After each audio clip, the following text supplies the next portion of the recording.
আজ আমার ছেলে মিরাজের সাথে আমি বিয়ে করেছি। হ্যাঁ, আপনারা ঠিকই শুনছেন। আমি আমার নিজের ছেলেকে বিয়ে করেছি। কিভাবে এমন অভাবনীয় ঘটনা ঘটল আমার জীবনে? সবকিছু শুরু হয় গত বছরের শেষে। মিরাজের পিতা অর্থাৎ আমার স্বামী বিদেশে দ্বিতীয় বিয়ে করার পর আমাদের ছেড়ে চলে যান। আমি তখন ৪৩, মিরাজ ২৫। আমরা দুজন একা থাকতাম বাড়িতে। একদিন মিরাজ আমার সামনে বসে বলল, আম্মু, তোমার সাথে কিছু কথা আছে গু। আমি ব্যস্ত ছিলাম রান্না। কি রে? আম্মু, আমি তোমাকে বিয়ে করতে চাই। আমি পেঁয়াজ কাটা বন্ধ করে ওর দিকে ফিরে তাকালাম। কি বললি তুই?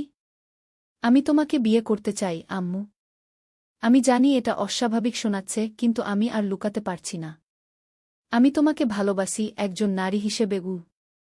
আমি ছুরিটা টেবিলে রেখে ওর দিকে তাকালাম। উত্তাপে আমার মুখ লাল হয়ে গেল। এসব কি বলছিস তুই? মা ছেলে কি কখনো এভাবে থাকে? আমরা বাংলাদেশ ছেড়ে অন্য দেশে চলে যাব, আম্মু। আমার কাছে ভালো টাকা আছে। আমরা সেখানে নতুন জীবন শুরু করব। তুমি আমার স্ত্রী হবে, মা নয়। আমি থতমত খেয়ে গেলাম। মিরাজ উঠে এলো আমার কাছে। আম্মু, আমি তোমাকে ৫ বছর ধরে এভাবে দেখছি। তোমার সৌন্দর্য, তোমার কণ্ঠস্বর, তোমার হাসি, সবকিছু আমাকে পাগল করে দেয়। আমি জানি আব্বু কত বড় ভুল করেছে তোমাকে ছেড়ে। আমি তোমাকে কখনো একা ছাড়ব না। সে আমার হাত ধরল, আমি ওর দিকে তাকালাম। আমার ছেলের চোখে এক ধরনের অদ্ভুত আবেদন দেখতে পেলাম। আমি কি পাগল হয়ে যাচ্ছি, নাকি আমার ভিতরেও কিছু একটা নড়ে উঠছে? আমি ওর হাত ছটকা দিয়ে ছাড়িয়ে নিলাম। মিরাজ, তুই কি পাগল হয়ে গেছিস? তুই আমার ছেলে, আমার সন্তান। এসব অশ্লীল কথা ভাবতেও আমার লজ্জা করছে। আম্মু, সেটাই তো আসল কথা। মিরাজ একটু পিছু হটল। আমি তোমার ছেলে নই। আমি হতবাক হয়ে গেলাম। কি বলছিস তুই? আম্মু, আমি জানি এটা শুনে তুমি অবাক হবে। কিন্তু আমি তোমার রক্তের সন্তান নই। আমি আসলে তোমার স্বামীর প্রথম বিবাহের সন্তান। আমার মাথাটা ঘুরতে শুরু করল। সব যেন একটা ভুল স্বপ্নের মতো মনে হচ্ছিল। আমি একটা চেয়ারে বসে পড়লাম। কি বলছিস তুই? আমি তো তোকে নিজের গর্ভে ধারণ করেছি, জন্ম দিয়েছি। মিরাজ আমার দিকে একটা লম্বা চিঠি এগিয়ে দিল। এই চিঠিটা আব্বু তোমাকে দেওয়ার কথা ছিল যদি তোমরা কখনো আলাদা হয়ে যাও।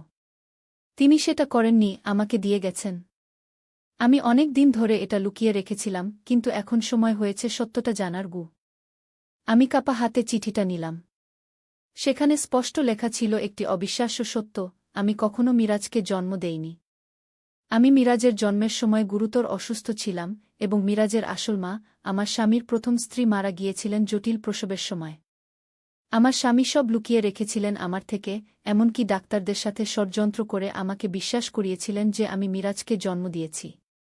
কিন্তু কিন্তু এটা কিভাবে সম্ভব? আমি অবিশ্বাসে ফিসফিস করলাম।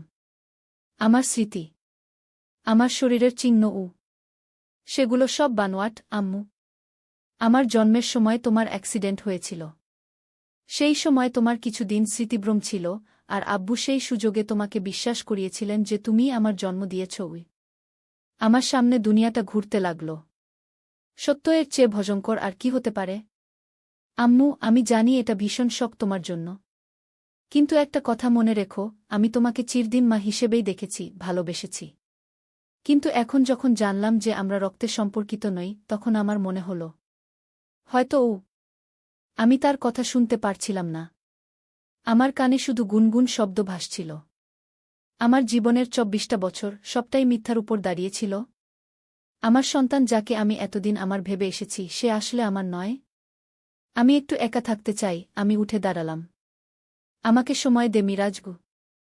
আমি ঘর থেকে বেরিয়ে ছাদে চলে গেলাম। আমার মন বিক্ষুব্ধ। একদিকে আমার মাতৃত্বের সম্পর্ক, অন্যদিকে এক অজানা ভবিষ্যৎ। আমি কি মিরাজকে আর ছেলে হিসেবে দেখতে পারব? আমি কি তাকে অন্য দৃষ্টিতে দেখার কথা ভাবতে পারব? এটা কি অনৈতিক? সারাটা রাত ছাদে দাঁড়িয়ে কাটিয়ে দিলাম। সকাল হতেই আমি সিদ্ধান্ত নিলাম, আমি আমার স্বামীর কাছে সত্যটা জানতে চাইব। তার ফোন নম্বর ডায়াল করলাম, কিন্তু কানেক্ট হচ্ছিল না। অবশেষে তার অফিসে ফোন করলাম। হ্যালো, আমি মিরাজের মা বলছি। আনোয়ার সাহেবের সাথে কথা বলতে চাই। ওপাশ থেকে একটা বিপদগ্রস্ত কণ্ঠস্বর ভেসে এল। আনোয়ার সাহেব, আপনি জানেন না? তিনি তো গত মাসে একটা প্লেন ক্র্যাশে মারা গেছেন গু। আমার হাত থেকে ফোন পড়ে গেল। এখন আসল সত্য জানার একমাত্র উপায় হারিয়ে গেল। আমার কিভাবে বিশ্বাস করা উচিত যে মিরাজ সত্যি বলছে? চিঠিটা হয়তো জাল হতে পারে। আমি সিদ্ধান্ত নিলাম আমাদের পুরনো বাড়ির বেসমেন্টে লুকানো পুরানো দলিলপত্র খুঁজব। আমরা বছর খানেক আগে বাড়ি পরিবর্তন করেছিলাম, কিন্তু পুরানো বাড়িটা এখনও আমাদের। সেটা কেউ ভাড়া নেয়নি। মিরাজকে কিছু না বলে আমি পুরানো বাড়িতে চলে গেলাম। বেসমেন্ট খুঁজতে খুঁজতে আমি একটা বাক্স পেলাম, যেটা আমার স্বামী সবসময় লক করে রাখত। সৌভাগ্যবশত চাবিটা সেখানেই ছিল, এক জায়গা লুকিয়ে। বাক্স খুলতেই আমি হতবাক হয়ে গেলাম। সেখানে অনেক ছবি ছিল, একটি মহিলার ছবি যাকে আমি কখনো দেখিনি। সাথে ছিল হাসপাতালের কিছু কাগজপত্র। তারই মধ্যে একটা জন্ম সার্টিফিকেট, যেখানে মিরাজের মায়ের নাম নূরজাহান লেখা, আমার নাম নয়। আমার হৃদয় ভেঙে টুকরো টুকরো হয়ে গেল। সত্যটা এত ভয়ঙ্কর ছিল যে আমি বাক্সটা ছুঁড়ে ফেলে দিলাম। তখনই বাক্সের তলা থেকে আরও একটা চিঠি পড়ল। এই চিঠিটা আমার স্বামীর হাতের লেখা, কিন্তু এটা আরও আশ্চর্যজনক। চিঠিতে লেখা ছিল যে মিরাজ আসলে আমার স্বামীর ছেলেই নয়। নূরজাহান, যিনি আসলে আমার স্বামীর প্রথম স্ত্রী ছিলেন না, একজন কলেজের বন্ধু ছিলেন, তিনি একটি সম্পর্কের পর গর্ভবতী হন। আমার স্বামী সেই সময় আমাকে বিয়ে করেছিলেন, আর নূরজাহানের সাথে সম্পর্কও চালিয়ে যাচ্ছিলেন। যখন নূরজাহানের সন্তানের জন্ম হয়, তখন আমি এক দুর্ঘটনায় গুরুতর আহত হই এবং আমার গর্ভপাত হয়। আমার স্বামী সেই সুযোগে নূরজাহানের সন্তানকে আমার কাছে নিয়ে আসেন এবং আমাকে বিশ্বাস করান যে সেটি আমারই সন্তান। চিঠির শেষে আমার স্বামী লিখেছেন, এই সত্য যেন কখনো মিরাজ জানতে না পারে। এতে সে ভেঙে পড়বে গু। আমি হতবাক হয়ে বসে রইলাম। মিরাজকে কি এই সত্য বলা উচিত? এতে সে ভেঙে পড়বে না? তার কাছে তো আমিই তার মা, চিরকাল। আমি বাড়ি ফিরে আসলাম। মিরাজ উদ্বিগ্ন হয়ে আমার জন্য অপেক্ষা করছিল। আম্মু, তুমি কোথায় ছিলে? আমি ভীষণ চিন্তিত হয়ে গিয়েছিলাম গু। আমি তার দিকে তাকালাম। তার চোখে উদ্বেগ ও ভালোবাসা। এখনও সে আমাকে আম্মু বলে ডাকছে, যদিও সে জানে যে আমি তার রক্তের মা নই। মিরাজ, আমার তোর সাথে কথা বলতে হবে। আমরা বসলাম। আমি তাকে সব বললাম, সত্যটা যেমন ছিল তেমন। যে সে শুধু আমার রক্তের সন্তান নয় তাই নয়, সে আমার স্বামীরও সন্তান নয়। মিরাজের চোখে অবিশ্বাস ফুটে উঠল। আমি কার সন্তান তাহলে? আমার পরিচয় কি? তুই আমারই সন্তান মিরাজ। রক্ত দিয়ে নয়, ভালোবাসা দিয়ে। আমি তোকে মানুষ করেছি, তোকে বড় করেছি। তুই আমারই। তার চোখে জল এসে গেল। আমারও। আমরা দুজন দুজনকে জড়িয়ে ধরলাম। এবার নতুন করে, আম্মু, আমি তোমাকে খুব ভালোবাসি, কিন্তু অন্য কোনো দৃষ্টিতে নয়। আমি পাগলের মতো কথা বলেছিলাম। আমি ভেবেছিলাম যদি আমরা আসলে রক্তের সম্পর্কে না থাকি, তাহলে হয়তো। কিন্তু এটা ভুল। তুমি আমার মা, চিরকাল আমার মা থাকবে গি। আমি তার মাথায় হাত বুলাতে লাগলাম। আমি তোকে এখনও ভালোবাসি মিরাজ। তুই আমার ছেলে, আমার সবচেয়ে বড় সম্পদ। মিরাজ তার অশ্রু মুছল। কিন্তু আম্মু, আমার আসল পরিচয় কি? আমার আসল বাবা মা কারা? আমি তোর মা মিরাজ। আর তোর আসল বাবার কথা জানতে হলে আমাদের অনুসন্ধান করতে হবে। এখন খুব কম তথ্যই আমরা জানি গি। আমরা সিদ্ধান্ত নিলাম যে নূরজাহানের সম্পর্কে যত বেশি সম্ভব তথ্য সংগ্রহ করব। মিরাজের জন্ম সার্টিফিকেট থেকে আমরা কিছু তথ্য পেলাম। নূরজাহান বেগম, জন্ম 1975, ঠিকানা পূর্ব রামপুরা, ঢাকা। অল্প তথ্য নিয়ে আমরা পূর্ব রামপুরা গেলাম। সেখানে পুরানো লোকজনদের জিজ্ঞেস করে আমরা জানতে পারলাম যে নূরজাহান বেগম নামে একজন মহিলা সেখানে বাস করতেন, কিন্তু তিনি বছর 15 আগে অন্য কোথাও চলে গেছেন। একজন বৃদ্ধ মহিলা আমাদের বললেন, হ্যাঁ, নূরজাহান আমার পাশের বাসায় থাকতেন। খুব ভালো মেয়ে ছিলেন। উনার এক ছেলে ছিল, জন্মের পরেই হারিয়ে গেল। উনি অনেক খুঁজেছেন, কিন্তু পাননি। শেষে উনি বদরগঞ্জে চলে গেছেন উনার এক আত্মীয়ের কাছে গু। মিরাজের চোখ বড় হয়ে গেল। আমি কি সেই হারিয়ে যাওয়া ছেলে? বৃদ্ধা আমাদের দিকে ভালো করে তাকিয়ে বললেন, তোমার চোখ, এই চোখ দেখে মনে হচ্ছে নূরজাহানের ছেলেকেই আমি দেখছি। ঠিক একই চোখ। বদরগঞ্জ যাওয়ার সিদ্ধান্ত নিলাম আমরা। সেখানে পৌঁছাতে দীর্ঘ যাত্রা। রাতে একটা হোটেলে থাকতে হলো। সেই রাতে আমি মিরাজের সাথে গভীর আলোচনায় বসলাম। মিরাজ, তুই যদি তোর আসল মাকে খুঁজে পাস, তাহলে আমাকে ছেড়ে যাবি? মিরাজ আমার হাত চেপে ধরল। কখনোই না, আম্মু। তুমিই আমার আসল মা। তুমিই আমাকে মানুষ করেছ। আমি শুধু জানতে চাই আমার শিক্ট কোথায়, আমার ইতিহাস কী গো। পরদিন আমরা বদরগঞ্জ পৌঁছালাম। অনেক খোঁজাখুঁজির পর আমরা নূরজাহানের আত্মীয়ের বাড়ি খুঁজে পেলাম। একজন মধ্যবয়সী মহিলা দরজা খুললেন। আমরা নূরজাহান বেগমকে খুঁজছি, আমি বললাম। মহিলাটি আমাদের দিকে সন্দেহজনক দৃষ্টিতে তাকালেন। কেন? আপনারা কে? আমার নাম সাবরিনা, আর এ আমার ছেলে মিরাজ। আমরা একটি গুরুত্বপূর্ণ বিষয়ে কথা বলতে চাই। এটা মিরাজের জন্ম সম্পর্কিত। মহিলাটি মিরাজের দিকে তাকালেন, তারপর চমকে উঠলেন। তোমার চোখ এ যে বিলকুল নূরজাহানের মতো। তুমি কি আমি কি নূরজাহানের হারিয়ে যাওয়া ছেলে? মিরাজ জিজ্ঞেস করল। মহিলাটি আমাদের ভেতরে আসতে বললেন। তার নাম ফরিদা, নূরজাহানের খালাতো বোন। নূরজাহান আজ থেকে 2 বছর আগে মারা গেছেন ক্যান্সারে, ফরিদা বললেন। কিন্তু তিনি মৃত্যুর আগে তার হারিয়ে যাওয়া ছেলের কথা প্রায় বলতেন। তিনি বলতেন তার ছেলে একদিন ফিরে আসবে। মিরাজের চোখে অশ্রু জমা হল। আমি তার কাঁধে হাত রাখলাম। আমার জন্ম সম্পর্কে আপনি কি জানেন? মিরাজ জিজ্ঞেস করল। ফরিদা একটি পুরানো খাতা বের করলেন। এটা নূরজাহানের ডায়েরি। তিনি তার সব কথা এতে লিখেছেন। তুমি নিতে পারো? ডায়েরি পড়ে আমরা জানতে পারলাম নূরজাহান কলেজে পড়াকালীন এক ছাত্রনেতার প্রেমে পড়েন। তার নাম সালমান রহমান।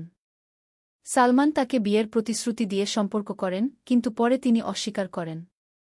নূরজাহান গর্ভবতী হওয়ার পর সালমান তাকে টাকা দিয়ে বলেন গর্ভপাত করাতে। কিন্তু নূরজাহান রাজি হননি। তিনি তার সন্তানকে জন্ম দেন। জন্মের পর একদিন নূরজাহান হাসপাতাল থেকে ফিরে এসে দেখেন তার শিশুপুত্র নেই। হাসপাতালে খোঁজ নিয়ে তিনি জানতে পারেন সালমান এবং অন্য একজন মহিলা, যার বর্ণনা আমার সাথে মিলে যায়, শিশুটিকে নিয়ে গেছেন। নূরজাহান পুলিশে অভিযোগ করেন, কিন্তু সালমানের রাজনৈতিক প্রভাবের কারণে কেস চাপা পড়ে যায়। নূরজাহান বছরের পর বছর তার সন্তানকে খোঁজেন, শেষে হাল ছেড়ে দেন এবং বদরগঞ্জে চলে আসেন। সালমান রহমান আমার আসল বাবা, মিরাজ ফিসফিস করে বলল। আমি চুপ করে রইলাম। আমার স্বামী আনোয়ার সালমানের বন্ধু ছিলেন। তিনিই সালমানকে এই অপরাধে সাহায্য করেছিলেন, আর পরে আমাকে বিয়ে করে এই শিশুকে আমার সন্তান বলে চালিয়েছিলেন। আম্মু, আমরা এখন কি করব? মিরাজ জিজ্ঞেস করল। সালমান রহমান এখন কোথায় থাকেন? আমি ফরিদাকে জিজ্ঞেস করলাম। শুনেছি তিনি এখন সিলেটে থাকেন। বড় ব্যবসায়ী হয়েছেন।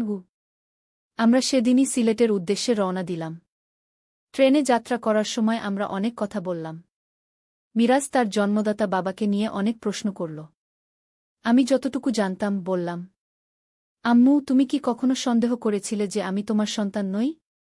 আমি তার হাত ধরলাম। মাঝে মাঝে। তোর জন্মের সময়ের কথা যখন ভাবতাম, অনেক কিছু মনে করতে পারতাম না। কিন্তু আমি ভেবেছিলাম এটা অ্যাক্সিডেন্টের কারণে। সিলেটে পৌঁছে আমরা সালমান রহমানের খোঁজ করতে লাগলাম। তিনি ছিলেন একটি বড় ব্যবসা গ্রুপের মালিক। তার অফিস ছিল শহরের সবচেয়ে বড় ভবনে। অফিসে গিয়ে আমরা জানতে পারলাম তিনি সেদিন অফিসে নেই। তার সেক্রেটারি আমাদের বললেন সালমান স্যার আজ তার জামালপুরের বাগান বাড়িতে আছেন। তিনি এখানে আগামী 3 দিন আসবেন না। আমরা জামালপুরের ঠিকানা নিয়ে সেখানে যাওয়ার সিদ্ধান্ত নিলাম। জামালপুর ছিল সিলেট থেকে বেশ দূরে। আমরা একটি বাস ধরলাম। যাত্রাপথে মিরাজ খুব চিন্তিত দেখাচ্ছিল। কি হয়েছে? আমি জিজ্ঞেস করলাম। আম্মু, আমি ভয় পাচ্ছি। যদি সে আমাকে তার ছেলে হিসেবে স্বীকার না করে? যদি সে আমাদের দূর করে দেয়? সেটা গুরুত্বপূর্ণ নয় মিরাজ। তুই আমার ছেলে, সেটাই যথেষ্ট। জামালপুর পৌঁছে আমরা একটি ছোট হোটেলে উঠলাম। পরদিন সকালে আমরা সালমান রহমানের বাগান বাড়ির উদ্দেশ্যে রওনা দিলাম। বাড়িটি ছিল শহর থেকে বেশ দূরে, জমিদার বাড়ির মতো বিশাল। গেটে পৌঁছাতেই একজন গার্ড আমাদের আটকাল। আপনারা কে? কার সাথে দেখা করতে চান? আমরা সালমান রহমানের সাথে দেখা করতে চাই। একটি ব্যক্তিগত ব্যাপারে। গার্ড আমাদের ভেতরে যেতে দিল না। সে ফোন করে কাউকে জানাল। কিছুক্ষণ পর একজন মধ্যবয়সী লোক এসে আমাদের জিজ্ঞেস করলেন, আপনারা কি চান? আমরা সালমান রহমানের সাথে দেখা করতে চাই। আমি সাবরিনা, আর এ আমার ছেলে মিরাজ। এটা ভীষণ জরুরি। লোকটি আমাদের দিকে সন্দেহজনক দৃষ্টিতে তাকালেন। তারপর মিরাজকে দেখে তার মুখের ভাব পাল্টে গেল। তুমি তুমি কার ছেলে? আমি নূরজাহান বেগমের ছেলে, মিরাজ দৃঢ়তার সাথে বলল। লোকটি পাংশু হয়ে গেল। তোমরা ভেতরে এসো। আমরা বাড়ির ভেতরে প্রবেশ করলাম। লোকটি আমাদের একটি বড় বৈঠকখানায় বসতে বললেন। কিছুক্ষণ পর একজন সুন্দর পোশাক পরা ষাটোর্ধ্ব ব্যক্তি প্রবেশ করলেন। তার চেহারা দেখে আমি বুঝতে পারলাম, এই সালমান রহমান। কে আপনারা? কি চান আমার কাছে? তিনি কর্কশ স্বরে জিজ্ঞেস করলেন। মিরাজ উঠে দাঁড়াল। আমি মিরাজ, নূরজাহান বেগমের ছেলে। সালমানের মুখ থেকে রক্ত সরে গেল। কি বলছো তুমি? আমি এগিয়ে গেলাম। আমি সাবরিনা, আনোয়ারের স্ত্রী। আপনি এবং আমার স্বামী মিলে যে অপরাধ করেছিলেন তার পরিণতি দেখতে এসেছি। সালমান আমাদের দিকে স্থির দৃষ্টিতে তাকিয়ে রইলেন কয়েক মুহূর্ত। তারপর নিজেকে সামলে নিয়ে বললেন, আমি জানি না তোমরা কি বলছ। তোমরা যাও এখান থেকে, নইলে পুলিশ ডাকব। মিরাজ এবার নূরজাহানের ডায়েরি বের করল। এই ডায়েরিতে সব লেখা আছে। কিভাবে আপনি নূরজাহানকে প্রতারণা করেছিলেন, কিভাবে তার সন্তানকে চুরি করেছিলেন। সালমান ডায়েরিটা দেখে চমকে উঠলেন। ওটা আমাকে দাও। না, মিরাজ পিছিয়ে গেল। আমি এর প্রতিটি পাতা পড়েছি। আমি জানি আপনি কে আর আপনি কি করেছেন। সালমান হঠাৎ ভেঙে পড়লেন। আমি ভুল করেছিলাম। আমি ভয় পেয়েছিলাম। আমার ক্যারিয়ার, আমার ভবিষ্যৎ সব নষ্ট হয়ে যেত। আর আমার জীবন? মিরাজ জিজ্ঞেস করল। আপনি আমার জীবন সম্পর্কে ভেবেছিলেন? সালমান চেয়ারে বসে পড়লেন। আমি জানতাম যে আনোয়ার তোমাকে ভালো রাখবে। সে আমার বিশ্বস্ত বন্ধু ছিল। সে আমাকে ছলনা করেছে, আমি বললাম। সে আমাকে বলেছিল যে মিরাজ আমার সন্তান। আমি তাকে আমার সন্তান হিসেবে বট করেছি। সালমান আমার দিকে তাকালেন। তার চোখে অপরাধবোধ। আমি দুঃখিত সাবরিনা। আমি জানি এটা ক্ষমার যোগ্য নয়। মিরাজ এবার জিজ্ঞেস করল, আপনি কি কখনো আমার কথা ভেবেছিলেন? আপনি কি কখনো আমাকে খুঁজেছিলেন? সালমান মাথা নাড়লেন। অনেকবার। কিন্তু আমি ভয় পেয়েছিলাম। আমার অন্য পরিবার আছে, অন্য সন্তান আছে। তারা জানলে। আমি আপনার পরিবার ভাঙতে আসিনি, মিরাজ বলল। আমি শুধু জানতে এসেছি আমি কে, আমার শিক্ট কোথায়। সালমান উঠে দাঁড়ালেন। তুমি আমার ছেলে মিরাজ। আমি তোমাকে কখনো পিতার ভালোবাসা দিতে পারিনি, কিন্তু তুমি আমার রক্ত। মিরাজ কাঁদতে শুরু করল। সালমান তার কাছে এসে তাকে জড়িয়ে ধরলেন। আমি চুপ করে দাঁড়িয়ে রইলাম, আমার চোখও ভিজে উঠেছিল। সেই দিন থেকে আমাদের জীবনে অনেক পরিবর্তন এলো। সালমান মিরাজকে তার উত্তরাধিকারী হিসেবে স্বীকার করে নিলেন। তিনি তার অন্য পরিবারকেও সত্য জানালেন। প্রথমে তারা মেনে নিতে চাননি, কিন্তু পরে তারাও মিরাজকে গ্রহণ করলেন। আমি এখনও মিরাজের আম্মু। সালমান আমাকে একটি বাড়ি কিনে দিয়েছেন, যেখানে আমি শান্তিতে থাকি। মিরাজ প্রায় আমার সাথে দেখা করতে আসে। মিরাজ এখন সালমানের ব্যবসাতেও যুক্ত হয়েছে। তবে সে কখনোই ভুলে যায়নি যে আমিই তার আসল মা, যিনি তাকে বট করেছেন। আজ আমি মিরাজের বিয়েতে এসেছি। হ্যাঁ, আমার ছেলে মিরাজের বিয়ে আজ। আমি তার পাশে বসে আছি। সালমান অন্যদিকে। আমরা দুজনই গর্বিত পিতামাতা। জীবনে কখনো কখনো সত্য যতই কঠিন হোক, তা মেনে নিতে হয়। আমার ছেলে মিরাজের সাথে আমার বিয়ে হয়নি, বরং তাকে আমি পেয়েছি আবার, নতুন করে, ভিন্ন সম্পর্কে। এই সত্য যত বিষাক্তই হোক, এর মধ্যে দিয়ে আমরা নতুন জীবন খুঁজে পেয়েছি। এবং এই সত্যই আমাদের মুক্তি দিয়েছে। শেষ।